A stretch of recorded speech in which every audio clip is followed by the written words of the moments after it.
नमस्कार साथियों, एक बार फिर से स्वागत है अपने इस यूट्यूब चैनल में। देखिए, हमने इससे पहले जो 4-5 वीडियो हैं हमारे, उसमें हमने आपको बताया कि काउंटर ऑपरेशन कैसे करने हैं, कैसे डाक बुक करनी है, स्पीड पोस्ट, सीओडी, ये सब कैसे बुक करना है। उसके बाद हमने बताया आपको बैग कैसे रिसीव करना है, ओपन करना है, डिस्पैच करना है। उसके बाद इस वीडियो में अब हम बताएंगे कि आपको कैश एंड स्टैम्प्स, मतलब कि आपको जो आपका एसओ है, अकाउंट ऑफिस है, वहाँ से कैश कैसे रिक्वेस्ट करनी है, ठीक है, कैसे कैश रिक्वेस्ट होनी है, कैसे कैश रेमिटेंस करना है, कैश का एक्नॉलेजमेंट कैसे करना है, अगर कोई एरर है तो वो कैसे अपडेट करना है, फिर जो स्टाम्प रिक्वेस्ट वो कैसे करनी है, फिर स्टाम्प एरर कैसे अपडेट करना है, फिर स्टाम्प का एक्नॉलेजमेंट, फिर स्टाम्प का सेल्स, फिर कैश रेमिटेंस रिपोर्ट, मतलब कैश को जो वापसी करेंगे उसका रिपोर्ट कैसे निकालना है, कैश का अगर रिपोर्ट आ रहा है तो कुछ वैसे, फिर कैश बैलेंस कैसे देखना है, स्टाम्प बैलेंस और स्टाम्प रेमिटेंस। ये सारी जानकारी आपको देंगे इस वीडियो में, तो बने रहिए अंत तक वीडियो में। ये आपका पूरा कैश एंड स्टैम्प्स के बारे में बताएगा, ठीक है। जब हम यहाँ ऑप्शन जो है carry out cash and stamp transaction जो ऑप्शन है, उसमें जब हम आएंगे तो देखिए ये हमारी चीज़ें इतनी मैंने बताई वो आपको करनी है। जो पहला वाला ऑप्शन है हमारा उसमें आएगा, ठीक है, जो पहला वाला ऑप्शन है उसमें आएगा। उसके बाद देखिए कैश रिक्वेस्ट कैसे करनी है। तो जो हमारा कैश इनिशियल कैश रिक्वेस्ट करनी है तो इनिशिएट कैश रिक्वेस्ट लिख के आएगा। अपना मतलब जितना भी आपको कैश का रिक्वेस्ट करना है उतना आपको अपने, और किस लिए करना है वो लिखना होगा आपको कि एसबी पेमेंट के लिए करना है, किस लिए करना है। फिर आपको रिमार्क देने होंगे, प्लीज़ सप्लाई कैश करके, इस तरीके से। फिर स्पेशल रिक्वेस्ट है, ठीक है, आप अपने एसओ से करेंगे, डिपार्टमेंटल एमटीएस इन कैश। आपको कैश से मतलब कैश लेना है, ठीक है, किस तरीके से कैश लेना है, लूज कैश लेना है डिपार्टमेंट एम्प्लॉय से या हायर्ड एमएमएस एमटीएस के, कौन से बैग से आपको लेकर आना है या सामने से जाके आप खुद लाएंगे, वो आपको यहाँ लिखना होगा, वो आपको यहाँ दिमाग लगाना होगा, ठीक है। डायरेक्टली हो सकता है user can stick special request to the appropriate in the limit drop down wallet, ठीक है। उसके बाद देखिए ये आपका कैश थ्रू, और आप जब आप ब्रांच पोस्ट मास्टर है ना, तो आपको कौन सा क्या करना होगा, आपको लिखना है cash through branch post master, ठीक है, cash through branch post master लिखना है। फिर आपको अपना एम्प्लॉय आईडी डालना है, ठीक, आपको अपना एम्प्लॉय आईडी डालना है, नाम डालना है, ठीक। Employee ID choose an option है, देखिए after selecting the appropriate option in line limit drop down select the employee name through which home cash will be received and then click on the submit button, ठीक। फिर want to submit request for ₹5,000, क्या आपको 5,000 के लिए submit request करनी है, sorry 1, 10, 100,000, 10,000, 50,000 का request है आपका, ठीक है। 50,000 का रिक्वेस्ट आप सबमिट करना चाहते हैं, अगर करना चाहते हैं तो आप यस कर दीजिए, ठीक है, और अपना यस पे कंटिन्यू कर दीजिए। अगर नो करना है तो आप दोबारा अपने पेज पे चले जाएंगे वापस। फिर आप जब केस रिक्वेस्ट हो जाएगा तो सक्सेस हो जाएगा, ये ऐसे लिख के आ जाएगा कि आपका वही कैश रिक्वेस्ट हो गया है सक्सेस। अब कैश रेमिटेंस कैसे करना है, रेमिटेंस का मतलब अगर आपके पास एक्सेस कैश है तो कैसे वापसी करनी है। तो इनिशिएट कैश रेमिटेंस में आना है आपको, वहाँ अमाउंट देखिए लिखा होगा इस तरीके से, आपको अमाउंट लिखना है जितना आपको कैश एक्सेस है वो वापस करना है जितना, ठीक। तो कैश एक्सेस रेमिटेंस फिर किसको करना है, टू अकाउंट ऑफिस, आपका जो अकाउंट ऑफिस होगा ऐसो, वहाँ आपको कैश रेमिटेंस करना है, ठीक है, वहाँ आपको कैश रेमिटेंस करना होगा। और कैश डिनोमिनेशन कैसे हैं, कैश डिनोमिनेशन आपको लिखने होंगे, क्या क्या आपका डिनोमिनेशन, कितने कितने कितने कितने के कौन से नोट हैं, कितने के कौन से नोट हैं, कितने सिक्के हैं, वो सब ठीक लिखना होगा, ठीक है। और यहाँ special limit cash bag weight, cash bag का कितना वेट है वो सब आपको इसमें लिखना होगा। अब देखिए डिनोमिनेशन आपको एंटर करना है कि मतलब कि 50 जो है 1 नोट कितने, 1 के नोट कितने हैं, 5 के कॉइन कितने हैं, 10 के कॉइन कितने हैं, 10 के नोट कितने हैं, 20 के नोट कितने हैं, 50 के नोट कितने, ठीक है, ये सब आपको लिखना होगा। इसी तरीके से पूरा टोटल और भी चीज़ें लिख के आएंगी कि कितने के कितने नोट हैं, वो सारा आपको यहाँ लिखना होगा, ठीक है, वो सब आपको यहाँ लिखना होगा। उसके बाद ही आप आगे सबमिट कर सकते हैं, ठीक। देखिए इस तरीके से आपका आ गया, आपने अपना वो जो हमारा डिनोमिनेशन है वो एंटर कर दिया। डिनोमिनेशन एंटर करने कैश डिनोमिनेशन के बाद आपका लाइन लिमिट क्या है, मतलब कैसे आपको क्या भेजेंगे, आप किस तरीके से भेजेंगे। तो account bank 100 over to carrier, जो आपका अकाउंट बैंक है उसी के थ्रू आप कैश भेजेंगे। तो कितना है आपकी जो लिमिट है, कितना है कैश भेजने की, वो 40,000 रुपये है, इस लिमिट से भेज सकते हैं। फिर आपको अपना एम्प्लॉय आईडी डालना है, फिर आपको एम्प्लॉय आईडी जो एम्प्लॉय आईडी 2 है वो चूज एन ऑप्शन आएगा। मतलब जैसे पहले एम्प्लॉय आईडी आप भेज रहे हैं, या तो मतलब कि आपका IBPM होगा, उसका एम्प्लॉय आईडी इसमें डालना होगा। फिर इसमें आएगा कि आप सबमिट करना चाहते हैं कि नहीं, तो आप सबमिट कर देंगे तो आपका यहाँ यस हो जाएगा और सबमिट हो जाएगा, और एक सक्सेस हो जाएगा। आपका जो एक्सेस कैश है वो वापस कैसे होगा, ठीक, ये हो जाएगा।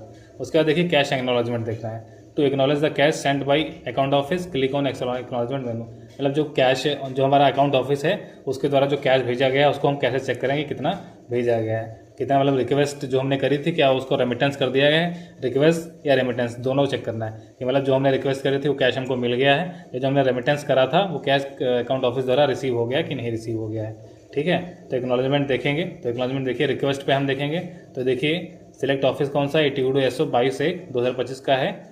Request type it will show the pending request, select the transaction, enter the acknowledgement amount. जब आपका कैश रिसीव आपको हो जाएगा, देखिए एक्नॉलेजमेंट में क्या करना होता है, जब आपको कैश रिसीव हो जाएगा, जैसे आपने 50,000 की रिक्वेस्ट करी थी, जब आपको रिसीव हो गया अकाउंट ऑफिस से, तो यहाँ आपको रिक्वेस्ट में आना है और यहाँ आपको क्या करना है, अप्रूव कर देना है। ठीक है, एक्नॉलेजमेंट अमाउंट में 50,000 रुपये डालने हैं और यहाँ अप्रूव डिटेल्स कर देना है, रिमार्क डालना है कि भाई आपको अप्रूव हो गया, मतलब आपको कैश रिसीव हो गया है, और आप यहाँ कर सकते हैं। और डेनोमिनेशन लिखना है आपको कि कौन से डेनोमिनेशन में अप्रूव हुआ है, कितने के नोट हैं, वो सब आपको लिखना होगा, फिर यहाँ सबमिट कर देना होगा। ठीक है, फिर are you want to acknowledge for ₹50,000, yes या नो, तो आप यस कर देंगे। ठीक है, आपको यस करना है तो यस कर दीजिए, अगर मतलब आपको आप श्योर हैं तो यस कर दीजिए कि भाई नोट वोट चेक कर लें सब कुछ है, अगर नहीं चेक किए तो भाई नो पे भी क्लिक कर सकते हैं। ठीक है, और उसके बाद ये आपका सक्सेस लिख के आ जाएगा कि भाई आपने कैश जो अकाउंट ऑफिस से मांगा था वो आपको रिसीव हो गया है, आपके ऑफिस में आ गया है और आपने एक्सेप्ट कर लिया है। ठीक है, अब कैश एरर की बात करते हैं। इसी तरह से जो ऊपर वाला है इसमें देखिए आप कैश रिसीव करने के बाद थी, जब कैश उनको पहुंच जाएगा अकाउंट ऑफिस में, ठीक है, तो आप उसको भी देख सकते हैं, उसको भी अप्रूव कर सकते हैं। अब देखिए कैश एरर का अपडेट कैसे करेंगे।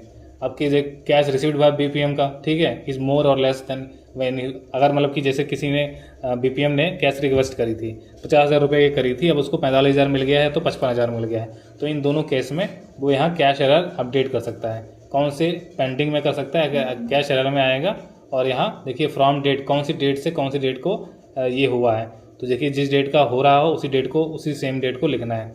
देखिए कि मतलब डिपॉजिट जो डेस्टिनेशन अमाउंट था 50,000 रुपये था, लेकिन सोर्स जो अमाउंट है वहाँ से आया है वो 55,000 रुपये आ गया है, तो इसका आपको एरर अपडेट करना होगा। ठीक है, यहाँ से आप फेच करेंगे यहाँ और अपडेट करेंगे, click on update, select from time of date and then click on fetch button. ठीक है, फिर यहाँ फेच कर देंगे। फिर रिमार्क्स क्या है, BPM के रिमार्क्स क्या है, amount 5,000 rupees received, choose an option, in progress है, क्लोज्ड। ठीक है, तो ये आपको दिखाना है, select the record and update the status of request, status can be updated in progress और क्लोज। ठीक, तो आपका click update status will be updated, close कर देना है आपको बैक।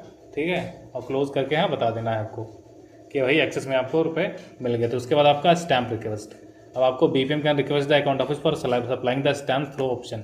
अगर आपके पास स्टैम्प्स नहीं है तो आप भाई अपने जो अकाउंट ऑफिस है उससे रिक्वेस्ट कर सकते हो कि हमें स्टैम्प दें स्टैम्प के लिए। ठीक है, तो कौन से स्टैम्प आपको चाहिए, service stamp, revenue stamp, postal stationery, philately, other stamp या नॉन जुडिशियल स्टैम्प पेपर, वो सब आपको यहाँ से आप रिक्वेस्ट कर सकते हैं। ठीक है, stamp registration, submit stamp request details ऐसे करनी है आपको। ठीक है, अब आपको कौन से स्टैम्प चाहिए, आफ्टर सेलेक्टिंग स्टैम्प कैटेगरी, आपको स्टैम्प कैटेगरी सेलेक्ट करनी होगी। फिर आपको स्टैम्प टाइप सेलेक्ट करना होगी, भाई 10 रुपये के चाहिए गांधी जी के, या 1 रुपये का चाहिए, 5 रुपये चाहिए, वो आपको करना है सिलेक्ट। उसके बाद आपको यहाँ ऐड कर देना है। फिर महात्मा गांधी के आपको देखिए 5 स्टैम्प चाहिए, तो यहाँ आपको यहाँ डिटेल टोटल वैल्यू हो जाएगा, टोटल वैल्यू 5 है, फिर वो आपकी टोटल वैल्यू लिख के आ जाएगी भाई कितने का है। फिर ये रिक्वेस्ट आपकी अकाउंट ऑफिस में आपको सबमिट, तो स्टाम्प रिक्वेस्ट कर देंगे तो ये आपकी डिटेल रिक्वेस्ट पहुंच जाएगी अकाउंट ऑफिस के पास, और आपको यहाँ यस कर देना है। यस करने के बाद देखिए सक्सेस लिख के आ जाएगा जब आपका स्टैम्प रिक्वेस्ट सबमिटेड सक्सेसफुली हो जाएगा। ठीक, फिर स्टैम्प एरर अपडेट, देखिए स्टैम्प एरर का अपडेट जैसे सेम हमारे कैश एरर में किया था कि भाई स्टैम्प आपने जो किए थे क्या वो मतलब कहीं ज़्यादा हो गए, ठीक, या ज़्यादा आ गए या कम हो गए। ठीक है, या तो एक्सेस में हो गए या ज़्यादा में हो गए, तो आपको उसी तरीके से स्टैम्प अपडेट करना है, रिक्वेस्ट जो एरर अपडेट करें जैसे हमने कैश में आपको बताया। फिर स्टैम्प एक्नॉलेजमेंट बताना है। एक्नॉलेजमेंट का मतलब जो आपने अभी कैश में किया था कि भाई आपको जो आपने रिक्वेस्ट करा था स्टैम्प वो आपको मिल गए हैं कि नहीं मिल गए, वो आपको एक्नॉलेज करना है कि भाई रेमिटेंस देखें ट्रेजरी, जो ट्रेजरी से स्टैम्प आए हैं जहाँ से भी आए हैं।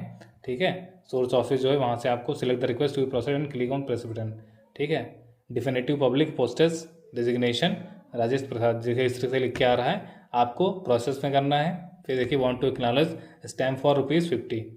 अब आपको यहाँ आपने एक्नॉलेज कर लिया कि भाई आपने जो रिक्वेस्ट करी थी और स्टैम्प की वो आपको रिसीव हो गए हैं, किस ऑफिस से रिसीव हुए हैं वो देख लिया, फिर आप श्योर हो तो आप यस कर दीजिए। ठीक, और ये आपका सक्सेस लिख के आ जाएगा। ठीक है, अब स्टैम्प सेल्स की बात करते हैं कि स्टैम्प आप बेचेंगे भाई, in this option BPM can sell the stamp, आपको स्टैम्प बेचना है ना, तो आप बेचेंगे कैसे। स्टैम्प कैटेगरी आपको डेफिनेटिव स्टैम्प है, फिर सिलेक्ट स्टैम्प टाइप लिखना है कि और कितने स्टैम्प आप बेच रहे हैं, वो आपको लिखना है। हमने जैसे 5 स्टैम्प बनाया, आपको किसी को 2 स्टैम्प बेचने हैं तो भाई आप डेफिनेटिव स्टैम्प्स के वहाँ कैटेगरी लिख दीजिए। फिर यहाँ स्टैम्प काउंट में आप कितने स्टैम्प बेच रहे हैं वो लिखिए, ठीक है। फिर यहाँ एड स्टैम्प डिटेल्स कर दीजिए। फिर सिलेक्ट मोड ऑफ पेमेंट, मतलब पेमेंट जिसको आप बेच रहे हैं कस्टमर को, उससे पैसे कैसे ले रहे हैं, कैश में ले रहे हैं या ऑनलाइन ले रहे हैं। फिर आपको कोई रिमार्क डाल दीजिएगा कि भाई स्टैम्प सेल कर रहे हैं। तो देखिए स्टैम्प टाइप सेलेक्ट करना है आपको, 10 रुपये 5 रुपये जो भी करना है। फिर मोड ऑफ पेमेंट है, फिर यहाँ रिमार्क है, ठीक है, डेफिनेटिव है। फिर स्टैम्प टाइप कहता है राजेंद्र प्रसाद 500 पैसे। फिर स्टैम्प कौन कितने स्टैम्प बेच रहे हैं, तो 4 स्टैम्प अपने बेचे। फिर यहाँ देखिए स्टैम्प वैल्यू इतनी है। फिर मोड ऑफ पेमेंट आपको देखिए, अब इसमें मोड ऑफ पेमेंट क्या है, कैश है। कैश में आपको पेमेंट मिला हुआ है। आपको कैसे मिला हुआ पेमेंट, कैश में मिला हुआ है। फिर यहाँ आपको सबमिट कर देना कि भाई आप बेचने वाले, आपने बेच दिया है कि नहीं बेच दिया है, कैश आपको मिल गया है कि नहीं मिल गया है, वो आपको सेलेक्ट करना है। मिल गया तो भाई यस करके हाँ प्रोसीड कर देना है आगे, और सक्सेस लिख के आ जाएगा। अब आपका क्या होगा, आपका जो स्टैम्प है वो बिक गया, ठीक, आपने बेच दिया, आपको 20 रुपये मिल गए कैश में। अब कैश रेमिटेंस रिपोर्ट, अब कैश का रेमिटेंस रिपोर्ट निकालना है। आप कब से मतलब कि जितना भी आपको कैश मिला है, जमा निकासी हुई है, उसका रेमिटेंस निकालना है, ठीक है। तो आपको यहाँ डेट रेंज डालना होगा, कब से कब तक निकालना है, कौन किस डेट के। आफ्टर क्लिकिंग क्या remittance user have to select from the date and time of option on fetch button, click on fetch button will displayed in the tabular. आपको ऐसे यहाँ से एक सिलेक्ट डेट देगी, भाई कितना ट्रांजेक्शन कहाँ से कितना हुआ है 1 तारीख से 4 तारीख के बीच में। तो डेट ऑफ ट्रांजेक्शन क्या है, देखिए अमाउंट क्या है 30,000 रुपये का है। इस तरीके से आ जाएगा कि हाँ भाई 1 तारीख से 4 के बीच में इतना ट्रांजेक्शन हुआ है ये, ठीक। फिर कैश एरर रिपोर्ट, कोई भी अगर एरर आ रहा है, जैसे आपने जितना जमा निकासी के 30,000 रुपये निकाले थे लेकिन 35,000 शो हो रहा है, या 30,000 निकाले थे या 25,000 शो हो रहा है, तो यहाँ आपको रिपोर्ट करनी है, ठीक है। एरर आईडी आपको जनरेट करनी है। After clicking on cash error report you have to select from date. और जैसा भी जो भी कैश एरर आ रहा है, मिसमैच आ रहा है एसओ के बैलेंस में और आपके बीओ के बैलेंस में, वो आपको जो मिसमैच है वो आपको जाके अपना एसओ में सही करवाना होगा, ठीक है। एरर आईडी आपकी जनरेट हो जाएगी और जो भी मिसमैच हो रहा है वो आपको सही करवाना है। फिर स्टैम्प बैलेंस, अब स्टैम्प का बैलेंस आपको देखना है, तो कब से कब का है, तो भाई स्टैम्प बैलेंस देखना है। आप जैसे आज आपने स्टैम्प बेचा तो आज ही की डेट में, जैसे आज है 4 अगस्त, तो 4 अगस्त का स्टैम्प आपने बेचा और 4 अगस्त को ही आप देख लीजिए, ठीक है। After clicking on stamp balance user has to select from date and time. देखिए आप फिर स्टैम्प्स हैं आपके, फिर डेफिनेटिव पब्लिक जो भी स्टैम्प्स आपने बेचे हैं उसका बैलेंस आपको देखना कितने भाई बेच दिए हैं, कितने आपके पास बचे हुए हैं, ठीक। फिर आपका कैश बैलेंस होगा, BPM can view the cash balance of his office using the option. Cash balance में आपको देखिए आपका कैश बैलेंस है, ये कैश बैलेंस, ठीक है। इसमें आपका जितना भी कैश बैलेंस आपके पास बच्चा है कैश में है, वो सारा इसमें देख सकते हो कि भाई आपने जितनी जमा निकासी करनी थी कर लिया, और जितना जमा निकासी हो गई सब कुछ, उसके बाद आपके पास कितना कैश बैलेंस बचा है लास्ट में वो आपको यहाँ से दिख जाएगा, ठीक है। कैश बैलेंस रिपोर्ट में जिस डेट का आपको निकालना है उस डेट में करना है, ठीक। ओपनिंग बैलेंस कितना था हमारा, ठीक है, इतना था। रिसीट कितना हुआ, इतना रुपये हमारा हमको रिसीव हुआ है आज 5, ठीक है। जैसे 50,000 रुपये हमने अकाउंट ऑफिस से मंगाए थे, 20 रुपये का हमने स्टाम्प भेज दिया, तो हमको 50,020 रुपये रिसीव हुए हैं और हमारा ओपनिंग बैलेंस इतना था, ठीक है। ये आपको रिसीव हो जाएगा, टोटल आपका कैश निकल के आ जाएगा कि भाई आपके पास कितना कैश था। उसके बाद जो स्टैम्प रेमिटेंसेस हैं, स्टैम्प का रेमिटेंस देखने हैं कि भाई कितना रुपया जमा किया था, कितना आपका निकला है, ठीक। तो डेफिनेटिव स्टैम्प्स देखने हैं, जो स्टैम्प रेमिटेंस है यहाँ इसमें ये सिलेक्ट कर देना है। फिर आपको चूज स्टैम्प टाइप करना है कि कौन सा स्टैम्प टाइप है वो आपको सिलेक्ट करना है, ठीक है। फिर enter the stamp count dates needs to be click and add on stamp details. जितने भी स्टैम्प्स काउंट बचे हुए हैं वो आपको देखना है, टोटल वैल्यू, ठीक।